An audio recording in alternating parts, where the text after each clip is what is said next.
तीसरे चौथे ऐसे करते करते वो चंडीगढ़ पीजीआई में उनका डायग्नोसिस हुआ। ऑपरेशन में कुछ कॉम्प्लिकेशंस हुए और वो व्यक्ति लगभग 1.5-2 महीना कोमा में चले। कहते हैं कि यदि एक्सेप्टेंस आप कर लें कि हाँ मेरे साथ ऐसी समस्या है तो ब्लाइंडनेस होते हुए भी जिंदगी में आप आगे बढ़ सकते हैं। देखिए, एक्सेप्टेंस करना वाकई एक मुश्किल काम है, क्योंकि हमारे कुछ मेमोरीज होते हैं ना, मेमोरी थी वो एकदम खत्म हो गई। सिवाय उनको अपने माँ बाप के नाम के अलावा और हिंदी भाषा के अलावा उनको कुछ नहीं पता। कल्पना कीजिए कि आप एक दिन सुबह जब सोकर उठते हैं तो ये पाते हैं कि अब तक इस दुनिया को आप जिस रोशनी के माध्यम से देखते थे वो रोशनी गायब है। अब तक आप में से बहुत सारे लोगों ने ऐसा शायद इमेजिन भी नहीं किया होगा, लेकिन आप सोचिए कि उन लोगों का क्या जो वास्तव में इस स्थिति से गुजरते हैं, जो वास्तव में ऐसी परिस्थिति को फेस करते हैं। आज की हमारी बातचीत इसी पर आधारित है कि अगर ऐसा है तो आगे क्या है। मैं चेतना गोला, हमारे साथ है हमारे एक विशेष मेहमान। आप एक मोबिलिटी इंस्ट्रक्टर हैं और जो इस तरह के व्यक्तियों के जीवन में रोशनी पैदा कर रहे हैं और उनका कॉन्फिडेंस वापस लाने का काम कर रहे हैं। हमारे साथ है देवीलाल सर।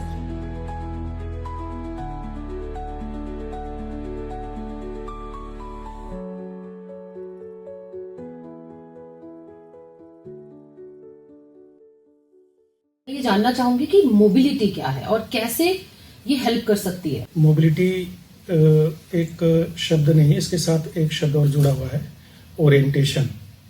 यानी कि 2 शब्दों से मिलकर के एक ट्रेनिंग प्रोग्राम हम लोग कराते हैं जिसका नाम है ओरिएंटेशन एंड मोबिलिटी स्किल्स।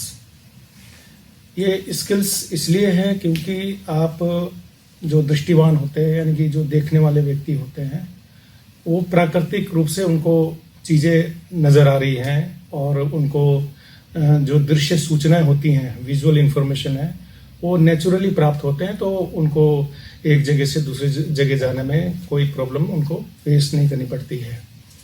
लेकिन आप कल्पना कर सकते हैं जिनकी अगर दृष्टि दोष हो गया है, दृष्टि हानि हो गई है, दृष्टि बाधित कोई भी व्यक्ति अगर हो गया है, तो अगर वो कुछ अपने स्किल्स के माध्यम से, कुछ टेक्निक के माध्यम से, कुछ मेमोरी को एनहांस करके और कुछ कॉमन सेंस को यूज़ करके और सबसे ज़्यादा जो है रिमेनिंग सेंसेस का मैक्सिमम यूटिलाइजेशन करके एक जगह से अगर दूसरी जगह जाते हैं तो एक स्किल ही कहलाती है।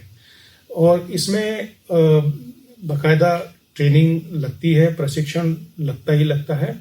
और उस ट्रेनिंग को हम लोग यहाँ NIPVD के department of skill development and economic empowerment जो हमारा एक डिपार्टमेंट है, हम वहाँ पर इस टाइप के जो लोग होते हैं जो लेट ब्लाइंड होते हैं, हम उन लोगों को ट्रेनिंग प्रोवाइड करते हैं 3 महीने का। हम प्रोग्राम में और आगे बढ़े, हम थोड़ा ये जानना चाहेंगे कि आपको कितने साल का अनुभव है और लगभग कितने जो कैंडिडेट्स हैं उनको आप ट्रेन कर चुके हैं अब तक?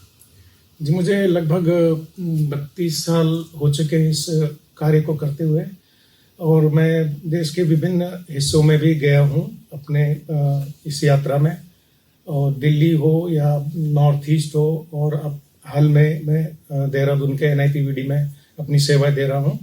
और मैंने काफ़ी लोगों को ट्रेनिंग दिया है। दृष्टिबाधितों के साथ साथ मैं जो जनरल टीचर्स होते हैं, पेरेंट्स होते हैं, गार्जियंस होते हैं, उनको भी मैं ये जो है अवेयरनेस का काम करता हूँ। क्योंकि आप इतने सालों से इस फील्ड में हैं तो आपके पास अधिकतर वो लोग आते होंगे, अधिकतर वो अडल्ट ब्लाइंड या वो बच्चे आते होंगे जो जिन्होंने रिसेंटली अपनी आंखें खो दी हैं, आंखों की रोशनी खो दी है। क्या मनोस्थिति होती है उनकी, किस फेज में होते हैं वो उस वक्त? देखिए, कोई भी व्यक्ति अगर एक ट्रॉमा से गुजरता है, यानी कि साइट लॉस होना बहुत ही एक ट्रॉमेटिक कंडीशन है और एक्सपीरियंस भी है, और वो तो एक शॉकिंग और ऑ की स्थिति में होता है। यानी कि सिर्फ वो आंखों से ही दृष्टि बाधित नहीं होता है, वो मानसिक रूप से भी पूरा ब्लैक आउट हो जाता है, ब्लैंक हो जाता है, यानी कि वो सोचने समझने की स्थिति में भी नहीं होता है। और कुछ दिन तो उसके इन्हीं बहुत सारे परेशानियों से गुजरता है, फिर वो अनेक स्थितियों से गुजरता है, जैसे बहुत एंजाइटी होना, फिर डिप्रेशन होना, फिर डीप डिप्रेशन होना, और चीज़ें और भी उनका जो मानसिक स्थिति होती है उसमें और भी विकार आने आरंभ हो जाते हैं। और यहाँ तक जब हम इंटरेक्शन भी करते हैं तो वो लोग सुसाइडल अटेम्प्ट के भी केसेस हम देखते हैं। तो बड़ी विकट स्थिति में गुजरते हैं, क्योंकि अब तक मैंने सब कुछ देख करके काम किया हुआ होता है, ड्राइविंग की होती है, मोटरसाइकिल चलाया हुआ होता है, और एडवेंचर्स किए हुए होते हैं, भविष्य की योजना मैंने बनाई हुई होती है, और उसको कैसे करना कह करके पूरी प्लानिंग होती है। इंसान तो 10 साल के भी प्रोग्राम बनाता है, 5 साल के भी बनाता है, जॉब स्विच करने के भी बनाता है, अपने पढ़ाई को यहाँ तक एक मुकाम तक पहुँचाने की भी करता है, यहाँ तक कि अपने परिवार के अपने जो बच्चे हैं उनके भविष्य के लिए भी देख रहा होता है। तो हमारे पास में यानी कि मिडिल स्कूल पास आउट के बच्चे भी आते हैं, और जो जॉब में है वो भी आते हैं, कॉलेज गोइंग बच्चे वो भी आते हैं, इवन रिटायरी लोग भी आते हैं। यानी कि ब्लाइंडनेस ऐसी तो समस्या नहीं है कि एक क्लास कोई हो, एक ग्रुप कोई हो, तो ब्लाइंडनेस किसी को भी किसी भी उम्र में हो सकता है। तो मोस्टली जो भी आते हैं उनके मन स्थिति ठीक नहीं होती, ये बात दुरुस्त है, बिल्कुल ठीक है। और जो समझ लीजिए जो इस मानसिक स्थिति से जो जूझ रहे होते हैं उन लोगों को आकर के ट्रेनिंग प्रोवाइड करना, ट्रेनिंग देना, ये भी एक चैलेंज है। बिल्कुल बिल्कुल, इसके बारे में भी बिल्कुल इन चैलेंजेस के बारे में भी हम अभी बात करेंगे।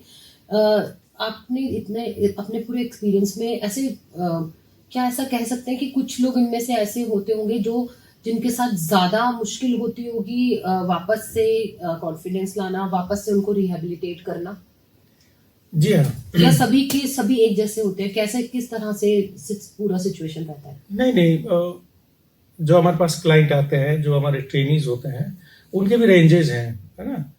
और मान लीजिए कोई व्यक्ति है, वो सपोज लास्ट वीक में ही उसको प्रॉब्लम हो गई है और डॉक्टर ने कह दिया कि भाई आपका इलाज संभव नहीं है। और लास्ट वीक में, लास्ट मंथ में, इवन अगर वो 3 महीने के अंदर भी आ रहा है, तो ऐसे जो लोग होते हैं ये बहुत विकट परिस्थिति में होते हैं। और जो थोड़े से लेट होते हैं, यानी कि मान लीजिए उनको ब्लाइंड होकर के 5 साल हो चुके हैं, 6 साल हो चुके हैं, थोड़ा वो लोग स्थिति को स्वीकार करने के स्थिति में होते हैं। लेकिन जो एकदम से ही बिल्कुल फ्रेश, एकदम जो पिछले महीने हुए या 6 महीने तक में भी हुए हैं, वो तो काफी कठिन स्थिति में होते हैं। प्लस कुछ लोग ऐसे भी होते हैं जो जिनको एक से ज्यादा समस्या हो सकती है, यानी कि मतलब ब्लाइंडनेस तो है, लेकिन उनको कोई उनका मेंटल हेल्थ इशू है, यानी कि बहुत डिप्रेशन में है, उनको भी वो भी बहुत चैलेंजिंग होते हैं हमारे लिए। और कुछ लोग हमारे पास ऐसे भी आते हैं जो पोस्ट ऑपरेटिव केसेस होते हैं, यानी कि ब्रेन इंजरी हो गया, हाइपरटेंशन से कोई ब्लाइंड हो गया, यानी कि ब्रेन का कोई ऑपरेशन हुआ है, तो वो 2 चीजों से जूझ रहे होते हैं, ब्लाइंडनेस प्लस जो मेंटल इश्यूज जो हो रहे होते हैं, मेमोरी का लॉस हो जाना, यानी मेमोरी का लॉस होने के साथ साथ किसी को सुनाई न देना। तो जो मल्टीपल डिसेबिलिटी के जो लोग आते हैं वो बहुत हमें चैलेंजिंग करते हैं। कोई 2 एक्सीडेंट्स वाले केसेस होते हैं जिनको फिजिकल भी प्रॉब्लम है और लोकोमोटर, यानी कि उनको चलने में भी प्रॉब्लम है। हेमिप्लीजिया वाले केसेस भी आते हैं हमारे पास में, यानी कि अगर तो बंदा नॉर्मल ब्लाइंडनेस का केस है तो हमारे लिए थोड़ा सा ठीक रहता है कि हम उसको मेन स्ट्रीमिंग आराम से कर पाते हैं। लेकिन अगर किसी को 2 से ज्यादा प्रॉब्लम होते हैं, हमें उनके साथ मतलब चुनौती का सामना करना पड़ता है। 1-2 केसेस, क्योंकि मैं भी इसी फील्ड में हूँ, तो कुछ लोग ऐसे भी हमें मिले जिन्होंने बताया कि आंखों की रोशनी जा रही थी, पर वो लोग एक्सेप्ट नहीं कर पाते। तो इस सिचुएशन में आप क्या कहेंगे? देखिए, एक्सेप्टेंस करना वाकई एक मुश्किल काम है, क्योंकि हमारे कुछ मेमोरीज होते हैं ना। अगर मैं कोई भी व्यक्ति अगर वो धीरे धीरे दृष्टिबाधित हो रहा है, ग्रेजुअल लॉस ऑफ विजन वाले भी हमारे पास केस आते हैं, प्लस जो अचानक सडनली ब्लाइंड हो गया किसी एक्सीडेंट की वजह से, तो उनको एक मेमोरी रहता है कि मैं शायद ऐसा नजर आ रहा हूँगा। और हम लोगों ने कुछ मिसकॉन्सेप्शंस भी बनाए हुए हैं अपने लाइफ में, क्योंकि ये भी व्यक्ति जो कल ब्लाइंड हुआ है, यानी कि रिसेंटली ब्लाइंड हुआ है, वो भी तो एक समाज का हिस्सा था। समाज ने कुछ मिसकॉन्सेप्शंस बना रखे हैं, जैसे कि ऑल ब्लाइंड आर साइटलेस, जो कि सारे के सारे जी जी हम आपके ये वाला जो है ये समाज का जो एक नजरिया है दृष्टि दिव्यांग को लेकर, उस पर तो हम बात करेंगे ही करेंगे।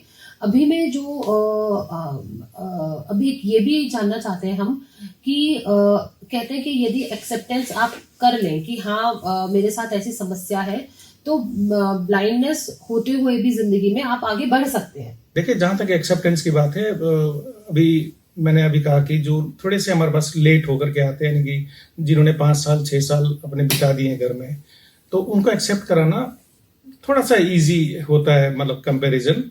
लेकिन हाँ, जो अभी हाल ही में काफी मतलब 1 महीने पहले 6 महीने पहले तक भी ब्लाइंड हुए हैं, उनको एक्सेप्ट कराना, या उनको वो लोग अगर एक्सेप्ट करें तो उनको थोड़ा टाइम तो लगता है। अच्छा, मैं जहाँ पे हूँ NIPVD, यहाँ पर एक पूरा इकोसिस्टम है, यानी कि मैं आपको एक ग्रुप में ट्रेनिंग दे रहा हूँ। आपके बैच में कुछ 10 से 15 लोग हैं, यानी कि उनको भी सेम प्रॉब्लम है। अब आपके जो टीचर है, यानी कि जो हम लोग ट्रेनिंग देते हैं, एक पूरा टीम है जिसमें orientation, mobility, daily living skills, disability awareness, Braille के टीचर्स हैं, स्मार्टफोन के टीचर्स हैं, कंप्यूटर है ना। तो वहां पर भी हमारे बच्चे जब अगले पीरियड में जाते हैं, यानी कि शिफ्ट में जाते हैं, तो देखते हैं कि हमारा म्यूजिक टीचर भी दृष्टिबाधित है, ब्रेल सिखाने वाले तीनों टीचर हमारे दृष्टिबाधित हैं, उनकी फैमिली है, और हमारे दूसरे जो इंचार्ज साहब है उनको भी एक प्रॉब्लम है। इसको देखते हैं, प्लस मेरे जो बैचमेट हैं उसमें भी लोग हैं, प्लस जो क्लासमेट्स हैं, यानी कि इस समय बहुत से लोग एक साथ ट्रेनिंग कर रहे होते हैं। फिर यहाँ पर एक मैंने अभी कहा कि इकोसिस्टम में हमारे पूरा एक एनवायरनमेंट है, जिसमें हमारा डिपार्टमेंट तो है ही है। यहाँ पर मॉडल स्कूल है जहाँ पे 5 साल के बच्चे से लेकर के 18 साल के बच्चे पढ़ रहे हैं, लिख रहे हैं, दौड़ रहे हैं, भाग रहे हैं, खेल रहे हैं, कूद रहे हैं। हाँ, उनके छोटे छोटे मासूम वाले क्वेश्चंस हैं, जवाब हैं, उनकी बातें सुनते हैं। तो ये एक माहौल बनता है। ट्रेनिंग तो हम लोग 8 घंटे देते हैं दिन में, लेकिन जो बाकी बचे 16 घंटे उसमें भी वो ट्रेनिंग कर रहे होते हैं, डायरेक्टली इनडायरेक्टली। यहाँ पर जो इवन जो हमारे अटेंडेंट्स लोग हैं, खाना बनाने वाले, सर्व करने वाले गार्ड लोग, या दूसरे जो हमारे डिपार्टमेंट के जो, वो कभी जाहिर नहीं होने देते कि आप अलग हो। उनको एक व्यक्ति की तरह ही स्वीकार किया जाता है। उनको यहाँ कोई नहीं कहता कि आपको ये हो गया। तो यहाँ पर ऐसी कोई चीजें कोई प्रस्तुत करता ही नहीं है। तो वे लोग अपने आप को ब्लाइंडनेस पीछे और एक व्यक्ति अपने आप को पहला मानते हैं। और हमारा कंडीशन भी यही है, हम यहाँ पर उनको पहले दिन से बोलते हैं अपने आप को एक व्यक्ति पहले मान के चलिए, दृष्टिबाधित होना बाद की बात है।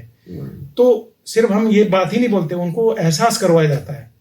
यानी कि उनको पहले दिन से ही ये ताकीद की जाती है कि आप अपने सेंस ऑफ कपड़ा जो पहनते हैं, ग्रूमिंग और पर्सनैलिटी डेवलपमेंट, उस पर पहले दिन से हम लोग काम करना शुरू करते हैं। अगर वो कोई क्योंकि ब्लाइंडनेस के साथ ये भी हो जाता है, मुझको तो दिखाई नहीं दे रहा है, तो मैंने किसकी शर्ट पहनी है, मैचिंग नहीं है, हाँ। जूते पहने तो किस रंग के जूते हैं, उसमें पॉलिश है कि नहीं। हम पहले दिन से ही उनको कहना शुरू करते हैं कि आप अपने आप को एक व्यक्ति मानेंगे, उसके बाद में आप दूसरी चीजें जो भी हैं। तो यहाँ से हमारी शुरुआत होती है। बहुत बढ़िया, अमेजिंग। जी।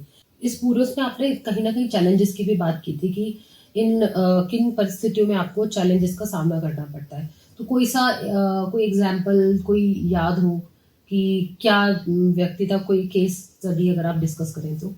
जी, नाम लो। हाँ बिल्कुल, यदि आपके उस स्टूडेंट को कोई दिक्कत नहीं अच्छा हो अच्छा। पिछले 8 साल पहले हमारे पास में केस आया था, तो उनको कुछ रीढ़ की हड्डी में कुछ प्रॉब्लम थी, उसका ऑपरेशन हुआ। मतलब काफी जांच पड़ताल करने के बाद में एक अस्पताल से दूसरे अस्पताल, तीसरे चौथे, ऐसे करते करते वो चंडीगढ़ पीजीआई में उनका डायग्नोसिस हुआ। वहाँ पे उनका ऑपरेशन हुआ और ऑपरेशंस में कुछ कॉम्प्लिकेशंस हुए और वो व्यक्ति लगभग 1.5-2 महीना कोमा में चले गए और साथ में उनको ब्लाइंडनेस भी हो गया। अब वो उनको ब्लाइंडनेस भी हुआ है, कोमा में भी चले गए और जो उनकी मेमोरी थी वो एकदम खत्म हो गई, सिवाय उनको अपने माँ बाप के नाम के अलावा और हिंदी भाषा के अलावा उनको कुछ नहीं पता था।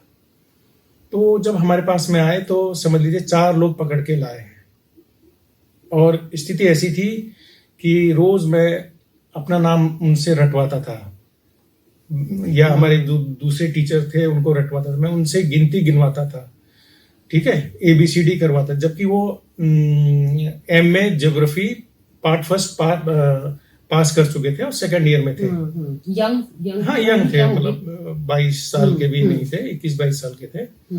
तो उनको ऐसी समस्या आ गई थी और फिर धीरे धीरे मोबिलिटी में तो ये था कि वो चलते तो थे लेकिन उनकी मंजिल कहीं की कहीं और चली जाती थी। यानी कि उनको देखिए ना, मोबिलिटी का मतलब ये होता है आप एक जगह से दूसरी जगह सुरक्षित पहुंचे, टाइम पे पहुंचे, इंडिपेंडेंटली पहुंचे और ग्रेसफुली पहुंचे, ठीक है।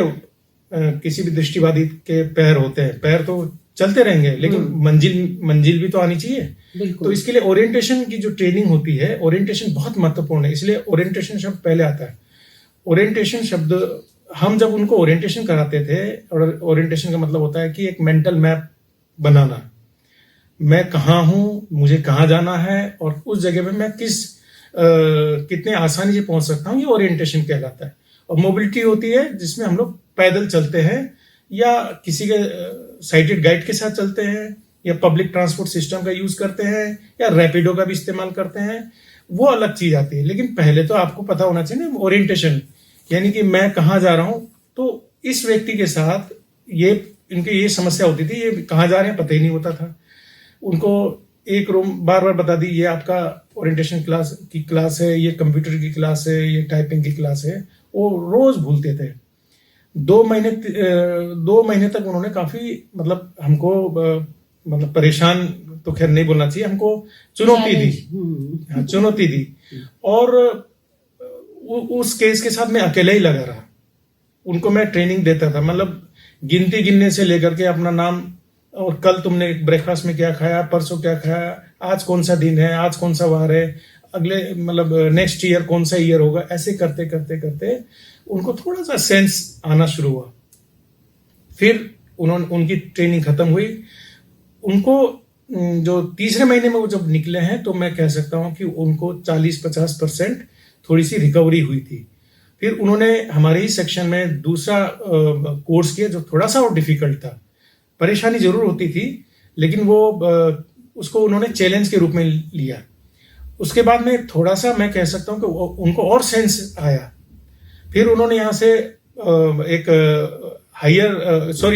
इस बीच में उन्होंने, क्योंकि अब हम लोग यहाँ पर अवेयरनेस की भी क्लास कराते हैं, उनको जब रियलाइज हो गया कि भाई मैं ये व्यक्ति हूँ, मेरे साथ ये समस्या हुई है, मैंने इतनी क्लास पढ़ाई की है और फिर अब मुझे क्या करना चाहिए, मतलब सेंस आ रहा है कि मुझे अब क्या करना चाहिए। अब डिसीजन मेकिंग की तरफ आ रहे हैं। अब डिसीजन में ये हमने यही उनको कहा कि आपने जो पढ़ाई आधी छोड़ी उसको कंप्लीट करें। और वो गए, उन्होंने वहां पर लड़ाई करी, संघर्ष किया, क्योंकि यूनिवर्सिटी वाले मान नहीं रहे थे, लेकिन उन्होंने लगे रहे, बल्कि उन्होंने मुकदमा भी कर दिया। तो इतना सेंस उनको आ गया, यानी कि सेल्फ एडवोकेसी की भी भावना उनके अंदर आई कि क्यों नहीं आप मेरे को करके देंगे। तो उन्होंने सेकंड ईयर पास किया और आज खुशी की बात है उन्होंने सेकंड ईयर भी पास किया, MA इन ज्योग्राफी, जबकि दृष्टिबाधित लोग नहीं करते हैं, ये रेयर कोर्स होता है ज्योग्राफी में पास आउट करना। लेकिन उन्होंने ब्लाइंडनेस होने के बाद सेकंड ईयर पास किया। फिर उन्होंने यहाँ आकर के दोबारा से यानी कि उनके ना उत्तरोत्तर यानी कि साल दर साल उनकी प्रोग्रेस होती गई, वो भी डिफरेंट हाँ कोर्सेज में। हाँ जी हाँ जी। वो रुके नहीं, यानी कि जो व्यक्ति बिल्कुल बेड रिडन हो गए थे, कोमा में चले गए थे, कोई मेमोरी उनके पास नहीं थी, उन्होंने अपने आप को रिकवरी किया।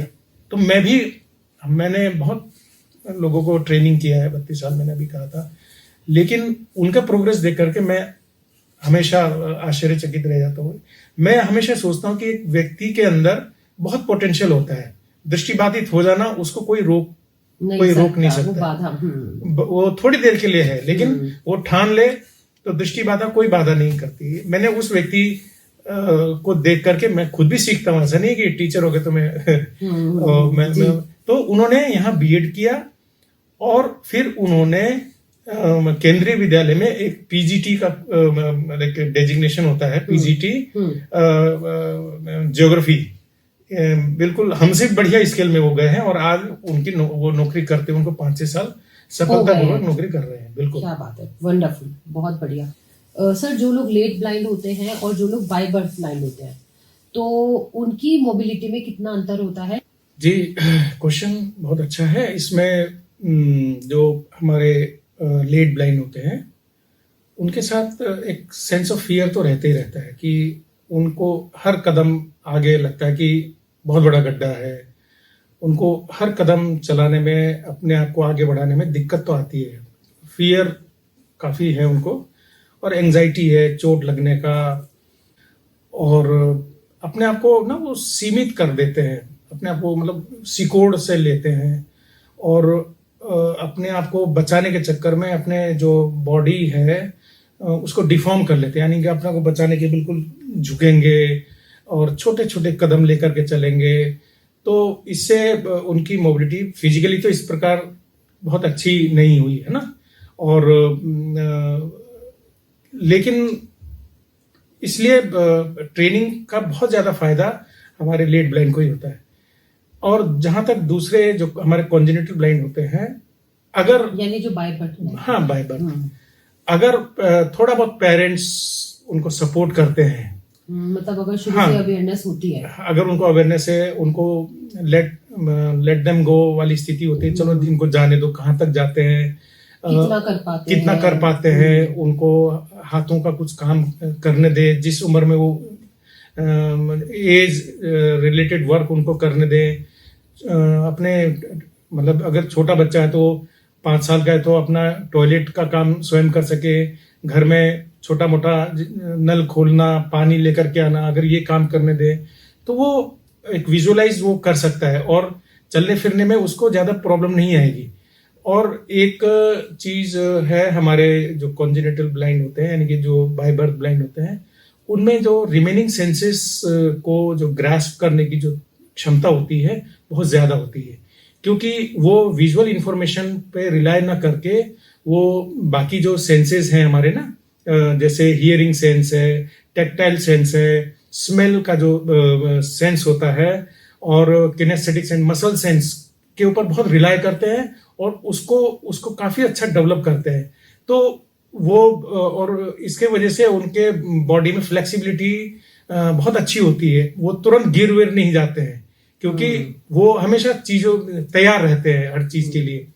तो रिमेनिंग सेंसेस का बहुत अच्छा इस्तेमाल वो लोग करते हैं, यानी कि आवाज सुन करके वो तुरंत बता देंगे भाई ये गाड़ी की स्पीड इतनी है, आवाज सुन करके बता देंगे कि दरवाजा खुल रहा है या बंद हो रहा है। आवाज मतलब साउंड डिस्क्रिमिनेशन की कैपेसिटी बहुत बढ़िया उनको होती है। वो दसियों लोगों में से अपने मम्मी की आवाज को तुरंत पहचान लेंगे। गली में से कोई गाड़ी जा रही है, अपने पापा का मोटरसाइकिल की आवाज तुरंत पहचान लेंगे। तो इस तरीके से वो लोग अपना जो रिमेनिंग सेंसेस होता है उसका बेहतरीन इस्तेमाल करते हैं। हमारे जो लेट ब्लाइंड होते हैं, हमको इस चीज की ट्रेनिंग उनको बार बार देनी पड़ती है, ताकि वो भी जो हमारे रिमेनिंग सेंसेस हैं अब, यानी कि मैंने हियरिंग सेंस कहा, टेक्टाइल सेंस कहा, सेंस ऑफ स्मेल कहा, और टेस्ट हो गया, किनेस्थेटिक सेंस हो गया, और बॉडी बैलेंस करने का जो एक सेंस होता है, उसको हमें डेवलप कराना पड़ता है। और मैं आपको थोड़ा सा अलग से बता रहा हूँ, हम लोग यहाँ पे एक लैब भी स्थापित कर रहे हैं, जहाँ पर हम इन सब चीज़ों को हमारे जो डेड ब्लाइंड होते हैं उनको हम लैब में भी ट्रेनिंग देंगे और बाहर भी हम लोग ट्रेनिंग देंगे। हम लोग यहाँ उनको इंडोर ट्रेनिंग तो देते ही देते हैं, हम लोग उनको आउटडोर की भी ट्रेनिंग देंगे ताकि वो जब 3 महीने के बाद जाए, वो जो रिमेनिंग सेंसेस का जो होता है, जो पुट होती है उनकी लाइफ में, वो उसको मैक्सिमम यूटिलाइज करें ताकि वो बिना डर के, बिना किसी खौफ के अपने आप को एकदम सामने रख करके चल सके। जैसे अमूमन देखा गया है जो दृष्टि दिव्यांग है वो काफी लोग झुककर चलते हैं या झुककर ही बैठते हैं, सर झुकाकर बैठते हैं। अच्छा सर, एक और इंटरेस्टिंग चीज मैं बताना चाहूंगी आपको। हम लोगों ने भी एक एक्सरसाइज टाइप की कि आंखों पे पट्टी बांध के, और हमें बोला गया कि इस एक जगह से आपको दूसरे पॉइंट तक जाना है, और जाना हमें सीधा सीधा था।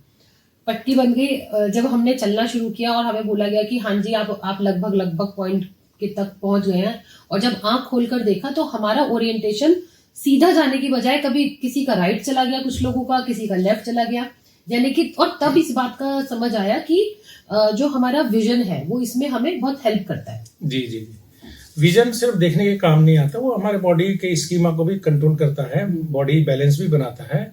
और विजन अगर नहीं है तो ऑब्वियस सी बात है हम वियरिंग करेंगे। वियरिंग मतलब कभी दाएं चले जाएंगे, कभी बाएं चले जाएंगे। ये हमारे लेट ब्लाइंड के साथ भी होता है। वो मतलब डायरेक्शन लेस हो जाते हैं, यानी कि डिसओरिएंटेशन उनका होना ही होना होता है। लेकिन हम उसमें कुछ टेक्निक का यूज करते हैं, जैसे हम शोर लाइन टेक्निक का यूज करते हैं, 2 पॉइंट टच टेक्निक का यूज करते हैं, जिससे कि वो बिल्कुल स्ट्रेट जाए। उसमें टेक्निक का यूज होता है, टेक्निक वाइज, जो कि आप लोग ट्रेनिंग देते हैं। बिल्कुल। इसमें सर फैमिली का कितना योगदान होता है, इसके बारे में आप बताइए। फैमिली का योगदान ऐसा है कि अगर फैमिली बहुत कोऑपरेटिव है और सेंसिटाइज है तो मैं कह सकता हूं कि बच्चा या व्यक्ति जो है पहले ही रिहेबिलिटेट हो चुका है, यहाँ आकर के वो टेक्निक वगैरह सीख सकता है। लेकिन फैमिली अगर नेग्लिजेंस रखती है तो थोड़ा सा मामला बिगड़ता है। तब बच्चा जो है, हाँ, मेहनत करनी पड़ती है। बच्चा अपने आप को अलूफ और अपने आप को अकेला महसूस करता है, और बहुत ओवर प्रोटेक्शन हो जाना भी गलत है। बहुत ओवर प्रोटेक्शन करने से बच्चा सेल्फ डिसीजन नहीं ले सकता है, एक कदम आगे नहीं बढ़ा सकता है, हर चीज में वो डिपेंड हो जाएगा। और हम लोग यहाँ पर यही करते हैं इन 3 महीनों में कि वो अपने सेल्फ डिसीजन ले, अपना सेल्फ एस्टीम को बढ़ाए, और वो अपने ऊपर अपने आप जो है कॉन्फिडेंस रखना सीखे।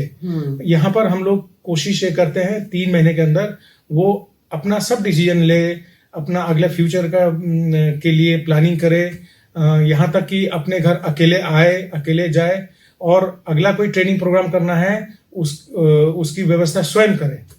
यहाँ हमारे पास में तो पता ही आपको प्लेसमेंट ऑफिस भी है। हम यहाँ पर एक तो जगह ही हम उनको ओरिएंटेशन कराते हैं, उसका हम बोलते हैं जाओ, आप स्वयं जाओ, स्वयं करो अपना काम, अपना कोई चीज खरीदना है अपने आप खरीदो। यहाँ पर हम उनको इंडिपेंडेंट लिविंग स्किल की ही तो ट्रेनिंग दे रहे होते हैं अल्टीमेटली, ताकि वो अपने पैरों में खड़ा हो।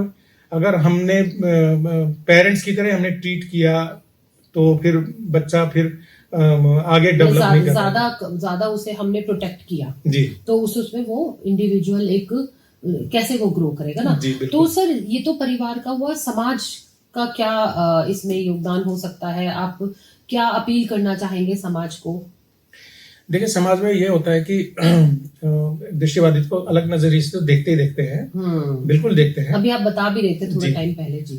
और इसके लिए क्या करना पड़ता है कि समाज तो शायद अपने आप को ना बदले, लेकिन अगर व्यक्ति स्वयं अपने आप को बदल ले, अपना खुद की ट्रेनिंग ले और अपना एक्सेप्टेंस जाहिर करे, अपने पैरों में खड़ा हो जाए, फाइनेंशियल रिहेबिलिटेशन अगर उसका हो जाता है, देन सब कुछ मेन स्ट्रीमिंग हो जाता है।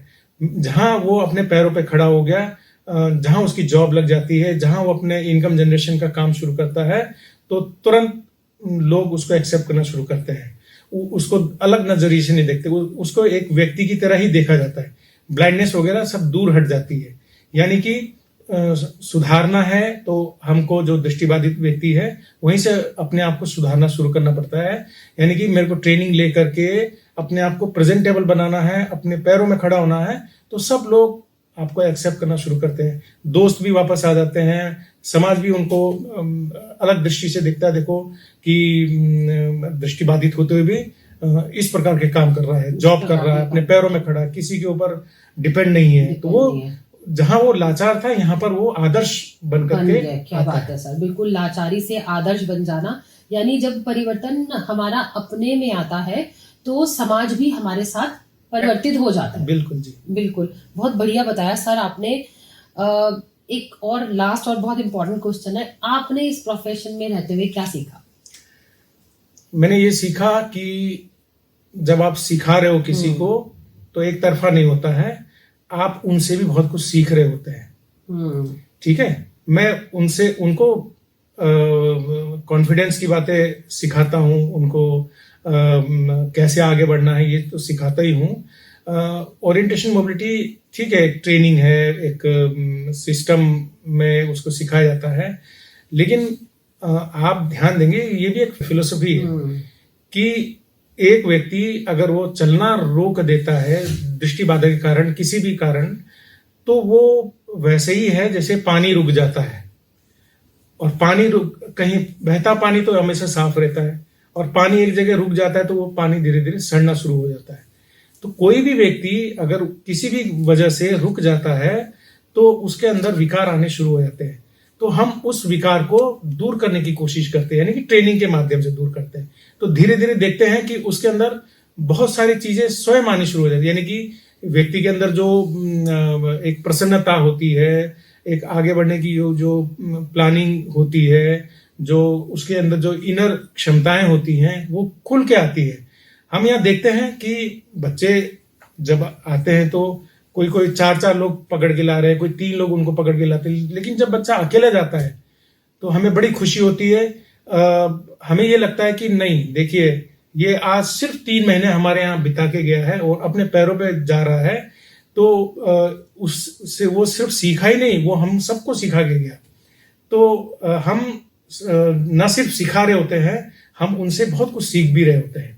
ये गिव एंड टेक का ही जमाना है। जी बिल्कुल बिल्कुल।